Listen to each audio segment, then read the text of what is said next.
Hello there, ladies and gentlemen, boys and girls.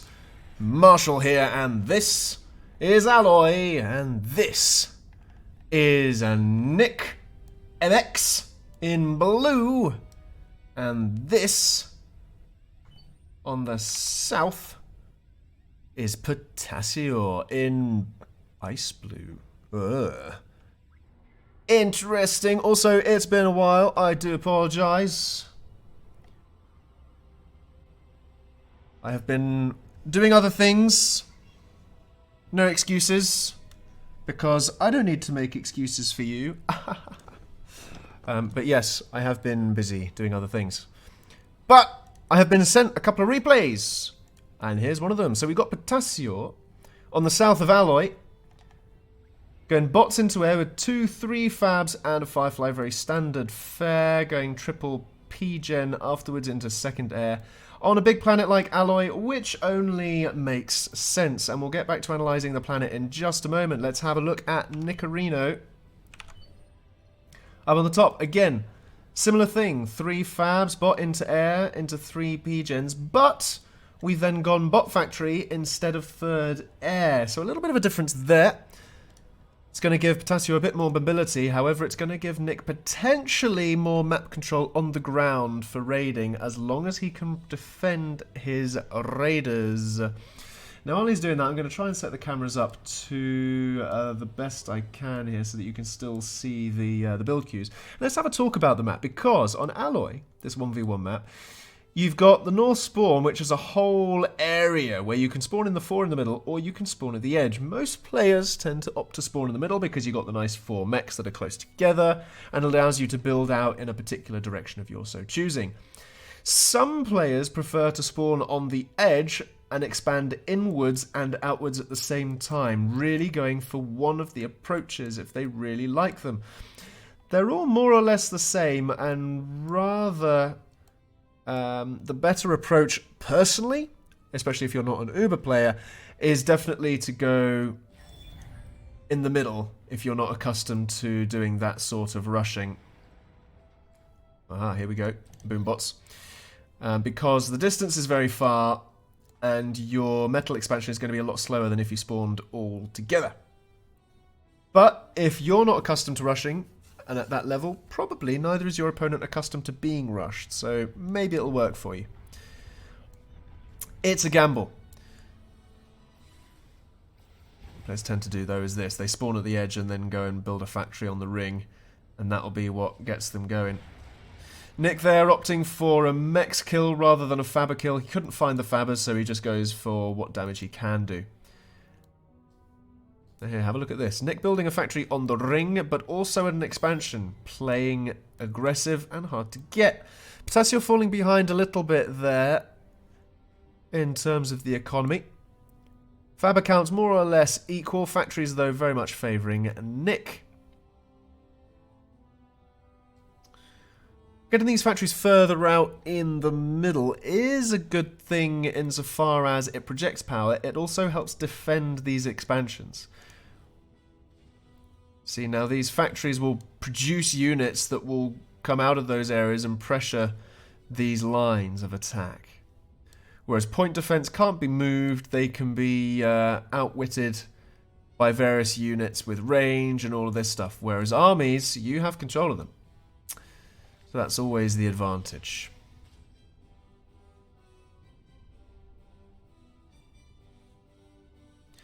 What you tend to see players playing for in these games is the centre ground, particularly on Alloy. Look at all this metal in the middle. There we go, someone's expanded there in terms of queued up. I think that's Ptasior is just going to go for 2 and then go for 6 and just see what he can get. Bit of a hit and hope, or a set and forget kind of approach. Nick, though, is very much focusing his attack on this side, even going in with those vehicles now. It's going to force a response from Ptasior. Having these strikers here isn't quite going to cut it when you're going up against ants. And as those ants come out, he is going to find it harder. He's bringing out ants of his own now. But 3 air factories for Ptasior is going to allow him to do a lot more bombing than Nick, although Nick is queuing up to 4 air factories, so in the long run he will win out. Unless Ptasior responds. Now have a look at this again. Nick, factories all over the place. And that's going to allow him to push those lines as well. And now look at what we said at the beginning. You've got a ring of metal, and you might have pushed down one particular avenue. Like this.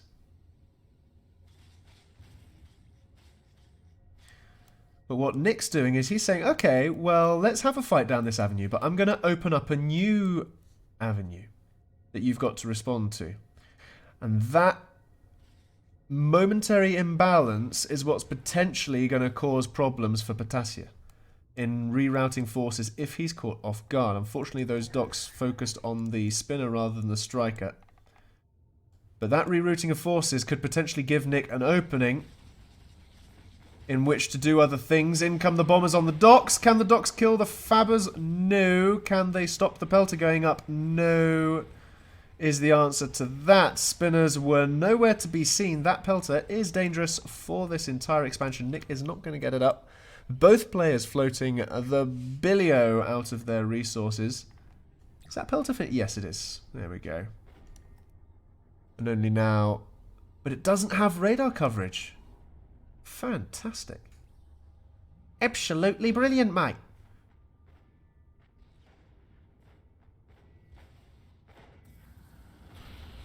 Oh.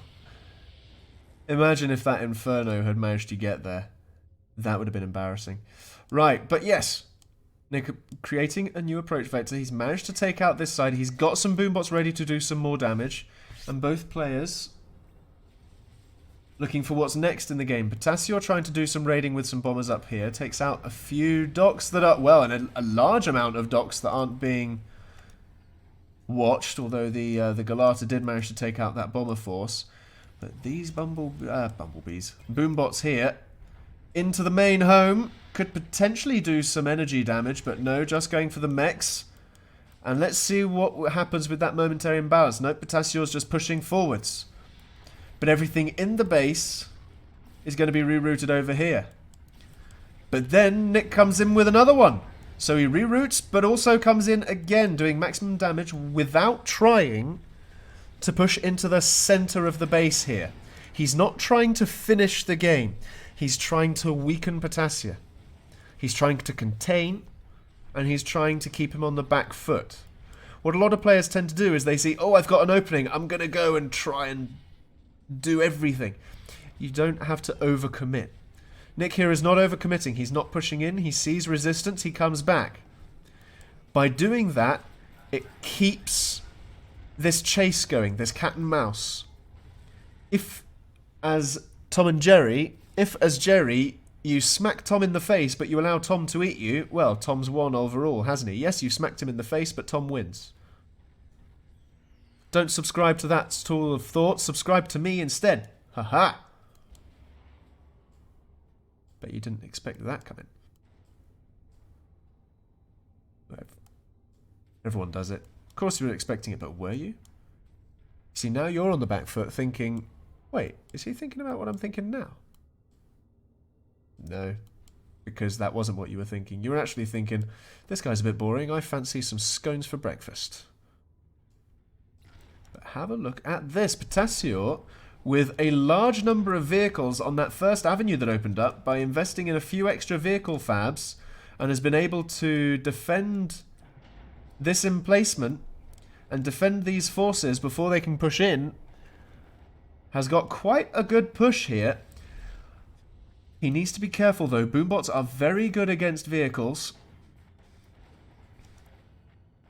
We've got a few docks in with those ants to escort, but not enough really to deal enough damage to these boombots. The strikers though will do the job for them, and down goes the pelter there. Saves this vehicle factory, and that's going to keep producing. That's going to be a bit of a headache for Nick, who needs to go T2 now. Ptasior also almost finished it. Nick, though, a little behind in that regard. Ptasior has a lot more expansion now than Nick does in terms of metal economy. One thing Ptasior can also do is get out a few combat fabs and reclaim. Nick, though, with the bots, trying to keep Ptasior on the back foot again. Going back to the Tom and Jerry analogy, though, if you don't slap Tom in the face hard enough while still not getting eaten, Jerry doesn't win because you don't get the laughs out of Tom having a slapped face.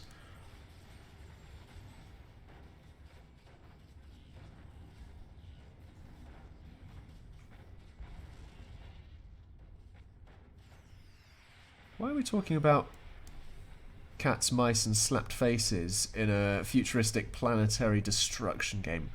Only Marshall could do that. Oof, oof, oof! The bumblebees! The bees are disappearing. The bees are disappearing. The bees are disappearing. If you got that reference, I am proud of you. Look at this! I know there's battles going on, but this is beautiful. The boombots don't have the vision range to do this, but if Nick has a gander and remembers these are here, they could do a lot of damage here. But they've got to kill the Fabs. Ptasior with some locusts. Potential problem for Nick if they get through. The boombots went for the metal instead of the Fabs. Shame. But Nick now on the upper hand. Ptasior's central expansions have been deaded. Ptasior didn't quite get into the base with his vehicles. Yes, he took out a couple of mechs, but he didn't get further. He's got another set of vehicles ready. And a lot of locusts. And a lot of docks. Nick, though, going for slammers instead. Lots of power. Building a huge amount of power. 21k power now, Nick. Going for a second T2. That's what he's doing. Okay, air again.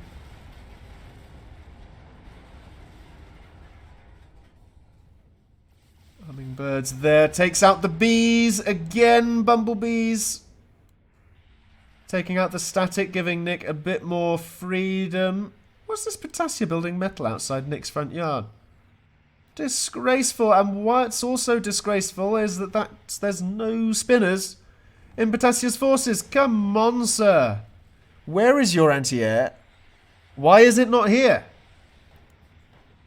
This is embarrassing. Ooh. We've got some nomming. Ow! Imagine if they'd had a different approach vector. Let's have a look and see where the scouting was. There wasn't any... Oh my word. Okay, here's another thing, right? Before using locusts, you have to scout to see how best to use them. You cannot scout with locusts. You cannot hope to do damage with locusts if you don't have a plan beforehand. You cannot make it on the fly with locusts. You can't.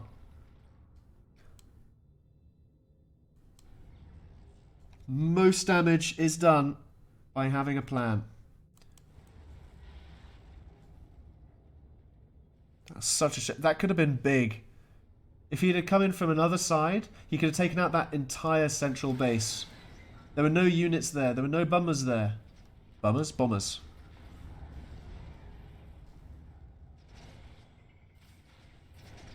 Ptasior going around with some raiding forces. Look at these small clumps of grenadier raiding forces. Just to see what they can do. They have no hope of doing damage to bases. They're just going around being annoying. I like it. Ha! You're not coming this way. Nope, I'll go this way. Oh, the Docks hordes, though. The Docks hordes. And the bumblebees on those Docks hordes. Come on over. Come on over, come on over. One giant Docks horde. Except there are spinners in it. Looks like Nick lost all his bumblebees. Ptasior, though, now has a lot of them. Anti-to-air as well. I didn't see that go up. You probably did before I did. And to that I say congratulations. You're not getting a medal.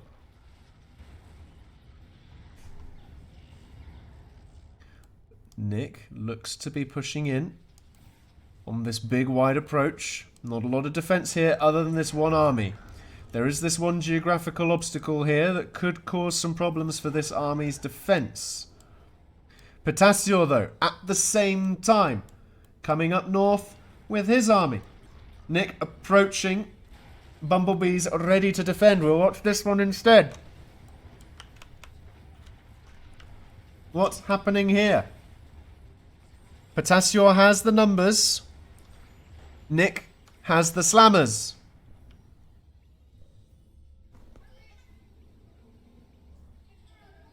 And a sniper bot as well.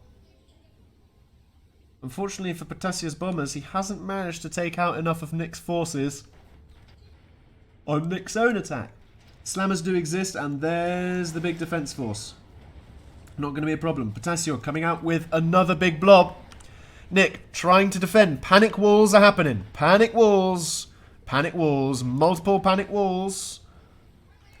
And now, just a little further down here, we have another force of Ptasior's. Hold on, where is it? Where is it? It's around here somewhere. Where is it? Is it here? Oh, I don't know where it is.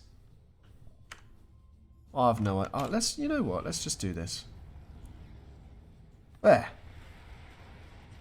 That's a bit easier, isn't it?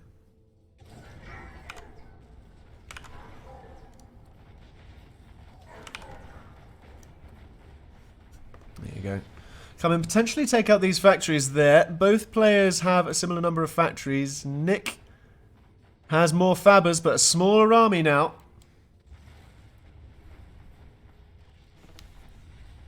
But can he make it count? That's the key. And he's only got the 2 T2 factories. He hasn't got the T2 air. The Phoenix are out now, and that's going to make the clincher in the air game for Ptasior. The problem is, yes, he's got the Phoenix, but he hasn't got the air to ground that allows him to defend against all of these slammers and sniper bots just yet. And he needs to do that, and he needs to do it fast.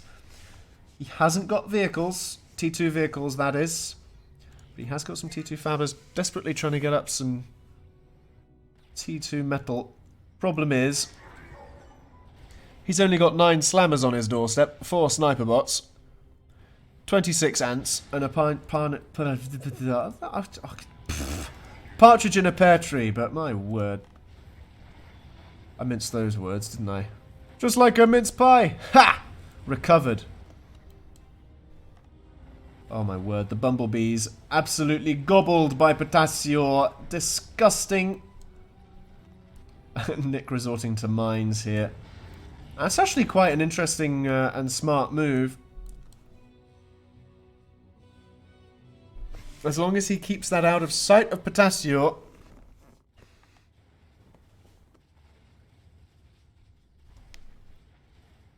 Then Ptasior is not going to be any the wiser that those mines are there. He's not building anything in with detection into his forces, so he's going to struggle a little bit. I haven't seen any skitters or combat fabs from him. He's just got to keep those combat fabs hidden.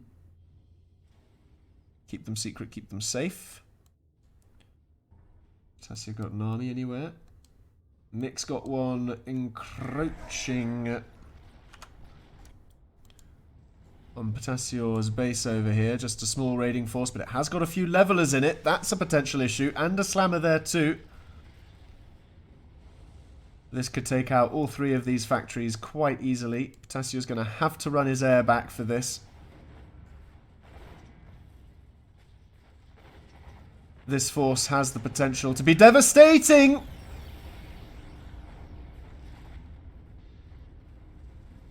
And so it was.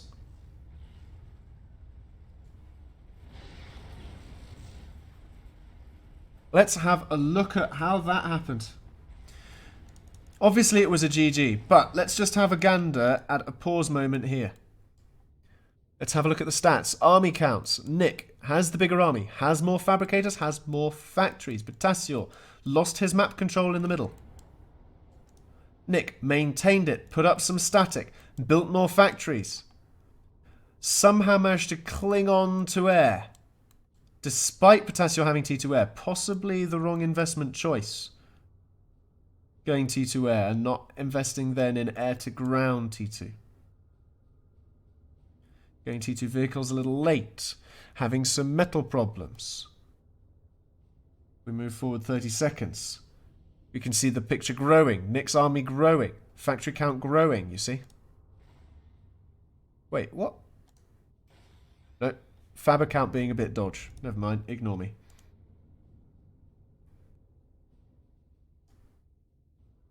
Ptasior still relying very, very heavily on T1 armies. Nick progressing into the slower, harder hitting vehicles. Moving away from bots and docks. Well, there you can see the army value.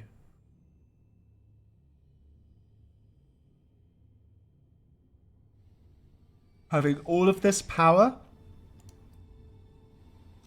allowed him to invest in these sorts of things. And the Panic Wars was a very good move there. But Ptasior didn't quite manage it, didn't have the army to defend. Once those levelers appeared on the doorstep, he thought, oh dear. Well, I'm out. Well, I still think those locusts could have made the difference if they had only been used wisely. But they were not.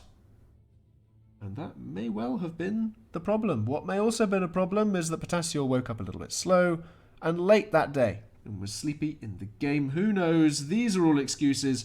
I've been Marshall, and this is the end of the video. Hope you have a nice day. Thank you very much. Bye for now.